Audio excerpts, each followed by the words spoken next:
My wife's smartphone was still plugged into the charging cord and placed in the corner of the chest of drawers. Normally I would never have touched it, but tonight was different. I unconsciously reached out for it, as if something was stuck in the back of my throat and I couldn't spit it out. When I opened it, there were words and photos that I couldn't believe my eyes. "Hey, when can we meet again? Yesterday's hotel was great, on those sheets again." And there was an attached image. My wife was leaning on a man's shoulder and smiling, exposing her skin. "My name is Saito Hiroshi. I'm 36 years old and I'm the president of a mid-sized IT company. The first time I met Minami was on the day of the entrance ceremony for our first year of elementary school. I was led by my mother into the gymnasium, and the girl in front of me was desperately looking for a pencil she had dropped. I picked it up and handed it to her. That was the beginning. "Thank you." What's your name? Hiroshi. I'm Minami. After that, we strangely ended up in the same class on our class buying trip, and before I knew it, we were always by each other's side. Minami was always there when we went to the tenement house, to the summer festival, and on the way down, and his presence was more natural than special. It was the same in middle school and high school. There was a day when he made me rice balls because I was busy with club activities. I said to him in a blunt voice, "Is he hiding his embarrassment? He's probably from a convenience store, isn't he?" But I still remember how polite he was. On the way home from the high school graduation ceremony. As we were walking along the riverbed, he muttered, "Please contact me even if you go to Tokyo." "Yeah, I will. I mean, we'll meet if we limit it." "That's not what I meant, idiot." He pouted his lips as if he was embarrassed, but then he smiled and made a pinky promise that we'd meet again. It was really natural all the time. We didn't become lovers until we became working adults. By chance, we met in front of the local station and found out that he had returned to his parents' house. I asked him to join me for tea, and he smiled and said, "I can't help it," and I was completely taken. That winter we started dating officially, and by the following spring we had already decided to get married. Some people say it was momentum, but that wasn't the case for us. There was a long-standing trust and a sense of security like air, and it seemed like we would naturally become a couple. The night we slurped down cup ramen together amidst the pile of cardboard boxes from the move, we laughed and said, "This isn't so bad either." I'll never forget his profile. It's our 10th wedding anniversary since that day. I've been feeling uneasy ever since the morning. I checked my smartphone calendar several times while at work and nervously cleaned up my desk. It's the 10th year. Even if it's not a big deal, I think people still want to do something. So on the way home, I bought a whole cake at a cake shop in front of the station. It was topped with seasonal fruits and was made with plenty of strawberries and blueberries, which Minami likes. The moment I received the box, my heart leapt a little. Wow, I could picture her beautiful smiling face. Oh, if only today, we could talk around the cake like we used to. When I opened the front door, the sound of the TV in the living room was ringing out loud. Minami was lying on the sofa, staring at something in silence with her smartphone in one hand. "I'm back," I said, gently placing a cake box on the table.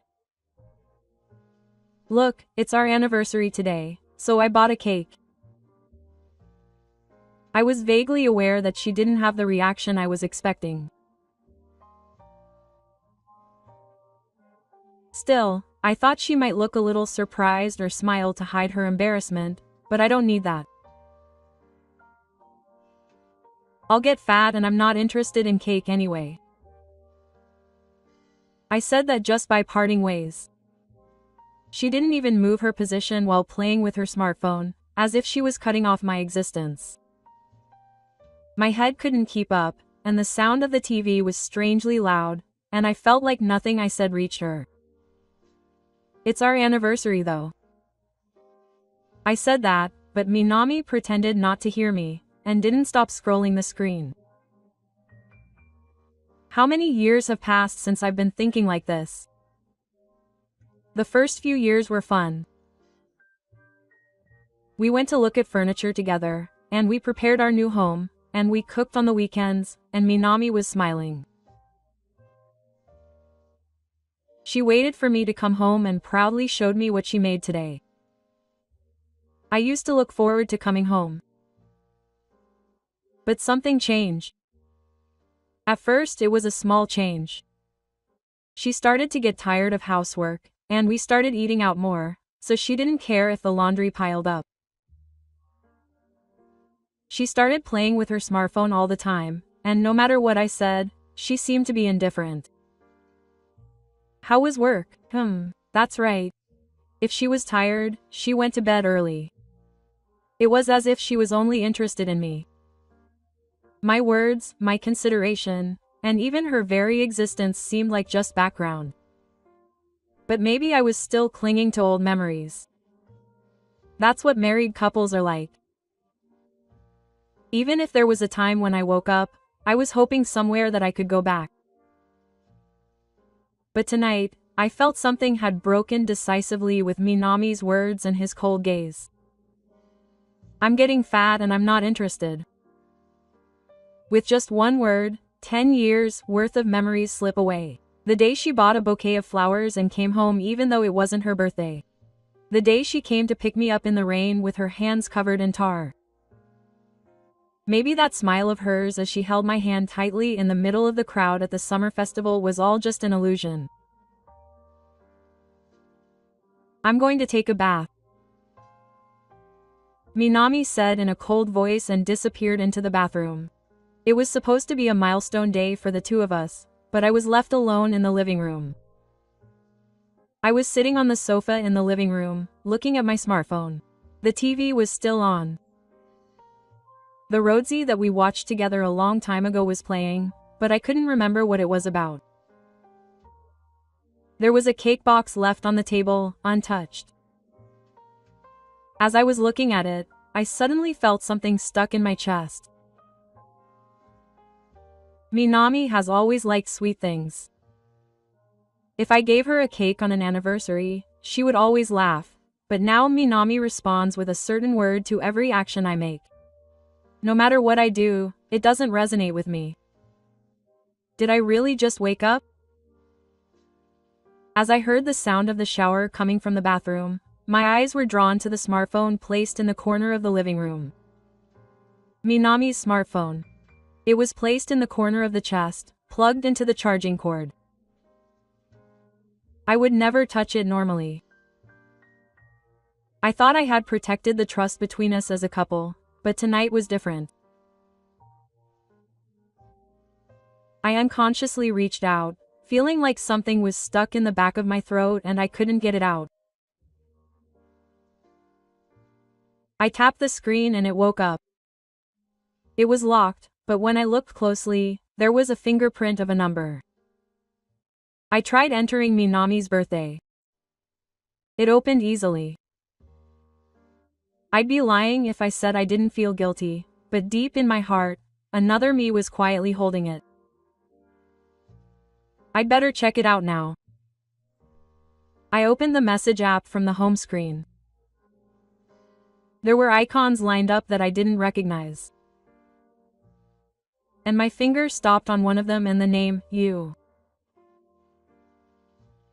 When I opened it, there were words and photos lined up that I couldn't believe my eyes. Hey, when can we meet again? Yesterday's hotel was great. On that sheath again. I told you that next time we should take a proper photo. The attached image. A man is holding a smartphone, exposing his skin and smiling. The man's face is not clearly visible, but he looks like a young man in his 20s.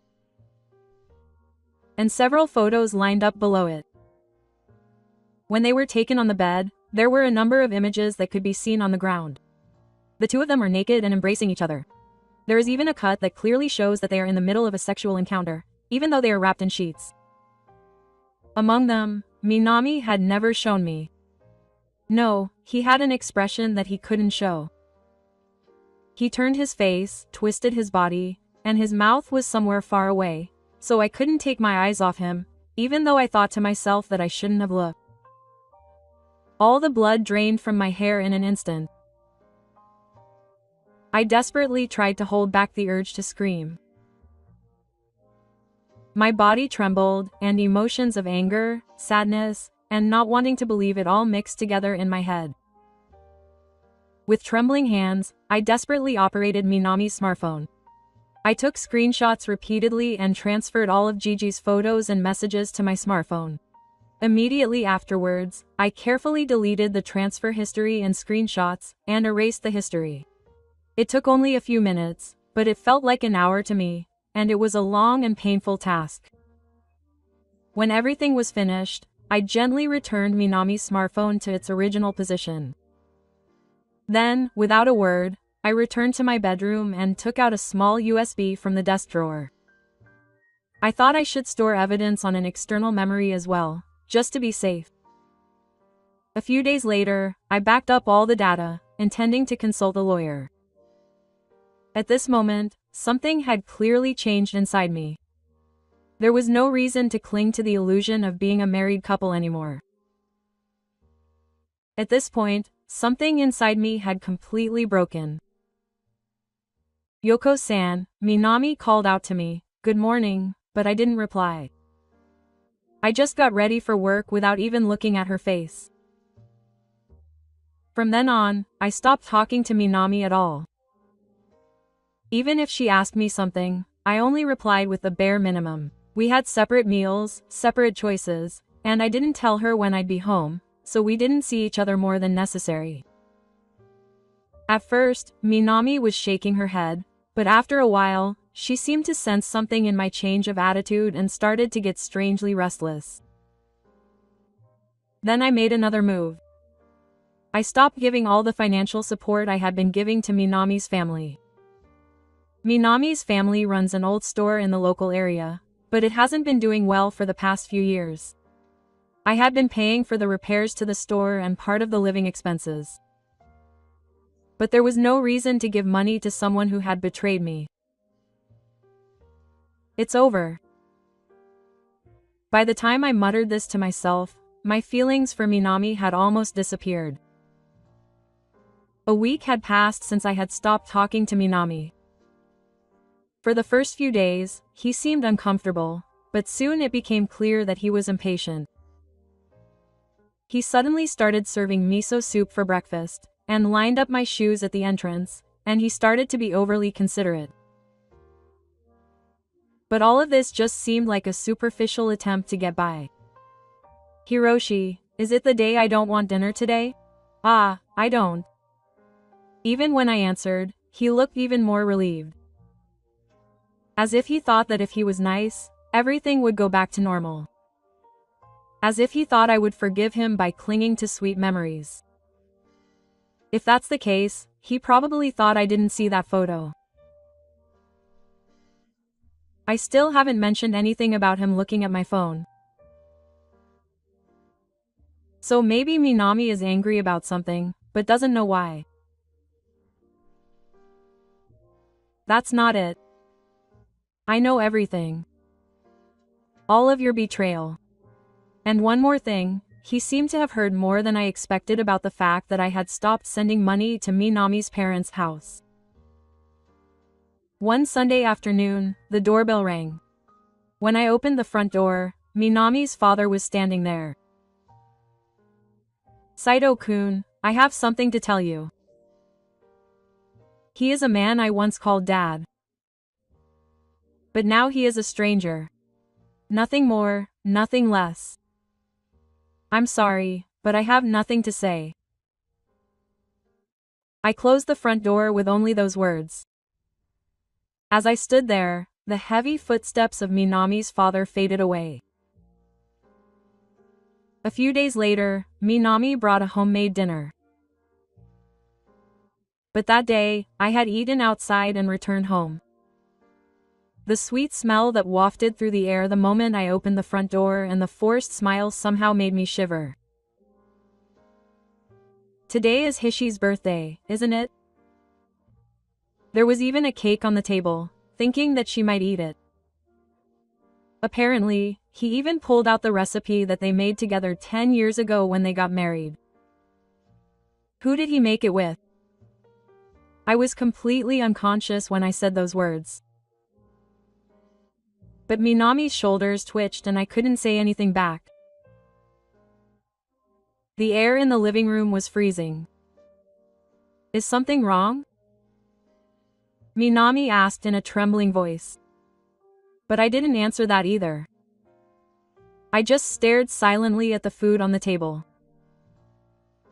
I stood up and turned away. Minami's voice, which had started to say something behind Hiroshi, faded away. And it was the next morning. I went down to the living room and Minami was sitting on the sofa, staring at the table with a blank look on her face. In front of her eyes was the envelope I had left after reading it last night. There was a report from the detective agency. The envelope was open and the documents inside were slightly protruding. A business card, a photo of the hotel, a copy of the line message. All of these were evidence that supported Minami's betrayal. There was a coffee cup on the table as usual, but the contents were cold. It must have been a long time since she put it in. Minami said in a trembling voice without looking at my face. Where did you know that name? I slowly sat down in a chair and picked up the envelope. There was no need to check the letters on the business card again. It was the name of the person she had an affair with after all. The color disappeared from Minami. At that moment, it seemed like all of her masks had fallen off. The face that had been somewhat fake until then crumbled, and I could see the blood receding from her hair. My lips trembled and I started to say something, but it didn't seem like I was in love. Ishii Tomoki said he was 25 and a part-time worker. I still have photos from the hotel. All the messages. I told him calmly. I didn't yell or blame him. I just quietly pointed out the facts. Is it not so? Is it not so? Was it all just impulse? Minami tried to make an excuse as tears gathered in her eyes. But my heart was no longer there. I don't know any excuses. With that, I put on my coat and headed for the entrance. I heard Minami break down in tears behind me, but I didn't look back. When I opened the front door and went outside, I smelled a little bit of spring. But it was still winter in my heart. I want a divorce. I said those words the night after I mentioned Ishii Kino's name. A cold silence fell on the living room at night. I said it, but I felt a chill deep in my heart. I never thought that the day would come when I would say such words. When I married Minami, I believed that we would leave her together in whatever form, but there is no need for the betrayed party to remain silent forever. After hearing my words, Minami remained silent and bowed her head, saying nothing. She didn't deny it or get upset, just nodded slightly. Then, with trembling hands, Minami wrote her name on the divorce papers I handed her. Ah, it's over. In that moment, I felt like 10 years of memories had been sealed. She looked like a criminal waiting for punishment, but no matter how sad she looked, I couldn't show her sympathy as long as that photo and its message were burned into my mind. 10 years of marriage. There were certainly fun times. The days when we laughed together over silly things and the days when she was completely cured of her illness when she had a cold were now being cut off by just a few lines of legal documents. It's not that I wasn't sad, but I felt an overwhelming desire to end it quickly. That night I quietly went to Minami.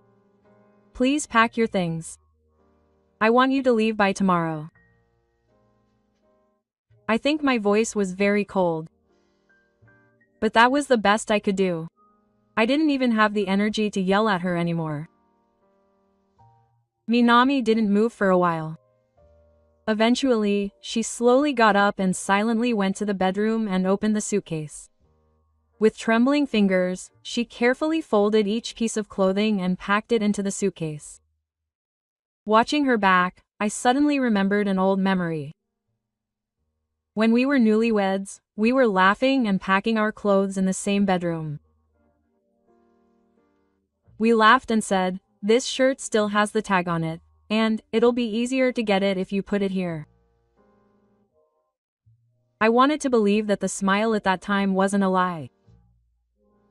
But now, it was like a woman I didn't know. Perhaps Minami felt my gaze, as she turned around once, but our eyes didn't meet. Her face was so expressionless that I couldn't even tell if she was holding back tears. That night, I sat alone in the living room and sipped my cold coffee. I asked her over and over again, staring at the bottom of the cup. Where did we go wrong? But the answer was nowhere to be found. And the next morning, before I left for work, Minami went back to her parents' house. I couldn't move for a while even after I heard the front door close. I just stood there in silence in the silent room. The feeling of her presence disappearing from the space I had lived in for many years brought a mysterious silence to my heart. When I finally took a deep breath, I felt like a heavy weight had fallen from my chest without a sound. But this wasn't the end. Rather, it had finally begun. I immediately contacted my lawyer. Preparations are complete. Your wife has unconfirmed evidence, so we will be able to proceed in our favor. There was a sense of certain victory in his calm tone. But strangely, I didn't feel like I had won. I was just tired. I received a message from Minami that same day after returning to. When I opened the line message, there was just one thing he wanted to say. I left it unread, but a few hours later the message rang. After some hesitation, I answered. To be honest, I could tell what he was going to say. Please listen to me. The voice on the other end of the phone was shaking so much that it seemed like he was about to cry. It was a little like the Minami of that time, but it didn't bother me anymore. If you have something to say, please keep it short. When I replied, Minami immediately got to the point. It's about the compensation, but even if you tell me so suddenly, I'm not working and I don't have much savings. It was an excuse I expected. So you can't pay it? Yes. I can't afford that amount. What should I do? I could hear her crying voice from afar, but I didn't feel like joining in. Everything I'd built up over the years was destroyed by just one man. I'm not the only one who was betrayed. Our time and trust are all gone. So I told her quietly and clearly. Then I'll make Ishii pay too. At that moment, I could tell Minami's breath had stopped on the other end of the phone. I tried to say something, but my throat felt choked and I couldn't fall in love. It's the man you chose. You two should take responsibility. With those words, I hung up the phone. Even after the call ended, message appeared on the screen, I couldn't move, staring at my smartphone for a while. There were days when this voice supported me. But now all I could hear was noise. Minami was completely finished with this. And next was Ishii's turn. A few days later, the new employee training began in the train. This year, there were many applicants, and more new recruits than usual participated. It was by chance that I found his name on the list of new employee training. The moment I saw Ishii's face photo on his resume, I burst out laughing. I never thought he would apply to a company where the husband of the woman he slept with was the president. Is he poopless, or just an idiot? No, probably both. I'm supposed to show up at the new employee training every year. This was a very formal occasion, but this year it looked like it would be a really interesting event. On the first day of training, Ishii was wearing his employee number plate and lined up like the other new recruits. He didn't seem to notice me at first when he saw my face. But the moment I introduced myself as the president, Saito Hida, his expression clearly froze. Still, I could tell that he was somehow expecting the Heisei era. He must have sensed that something was wrong. But I didn't say anything. I just waited patiently and quietly. And the last day of training, the new employee announcement was held in the train hall. As usual, I stood in the men's room, gave a quick greeting, and then picked up an envelope placed on the table. Thank you for your hard work, everyone. There is one last thing I would like to tell you today. The hall was quiet. I slowly opened the envelope and showed the documents inside. This is evidence of a claim for damages against a certain person. Although it was an act outside the company, the contents are extremely malicious and unethical. Rumors spread among the new recruits. Ishii looked down and shook his fingertips. There is a man among us who has committed an unspecified act with my wife. With that one word, the atmosphere froze. Everyone was speechless and their eyes wandered. But my eyes were always fixed on one person.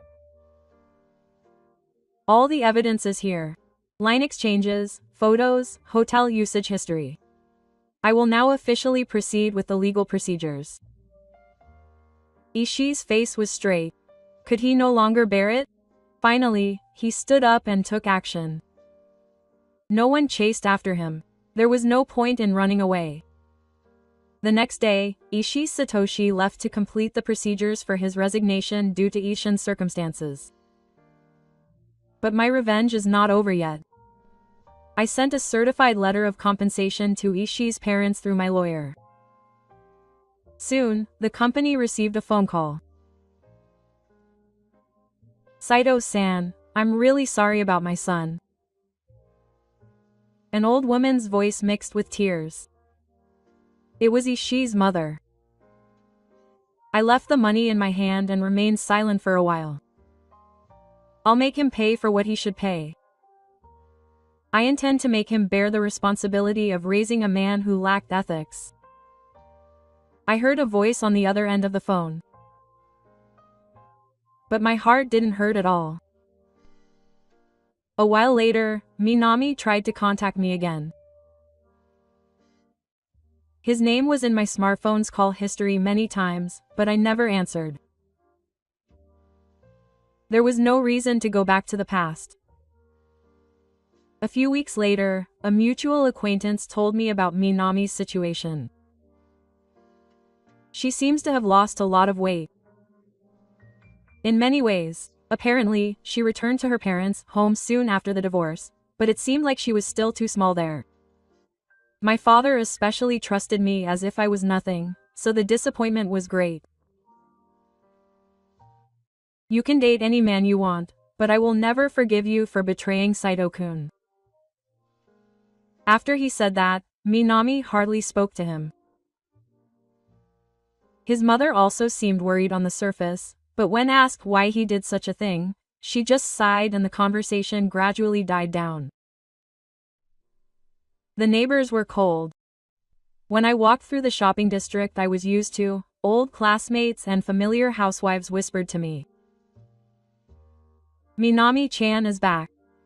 She broke up with Saito-kun. And it seems that it was because of Minami's affair. The rumor spread faster and stronger because of the big gap between Minami's image as a former honor student. I started contacting my old friends on SNS. I sent a message to the group line saying it's been a while, but no one replied. The only message I received was this: "I'm sorry. We've known Hishi-kun since we were little. I can't defend this." A few days later, Minami was also removed from the group. With no one to rely on and no place to belong, she left her parents' home and started living alone in a cheap part-time job in an unfamiliar town. She couldn't make ends meet and wrote many resumes, but no one responded. In the end, she only made half-finished business and time just passed. I ruined it all myself. The words I heard from an acquaintance stayed in my heart late at night. Albin Minami apparently pulled out an album from an old cardboard box. Inside was a photo of the two of them laughing together when they first got married. There was a photo of Minami and me next to each other while we were eating cake. She stared at the photo for a while and finally muttered, "I'm sorry, Hishi-kun. I still am. But it's too late now." I wasn't surprised by the story, and just accepted it quietly. Now I have no reason to start over and no need to look back. Finally, I can sleep soundly at night again. That was my greatest relief.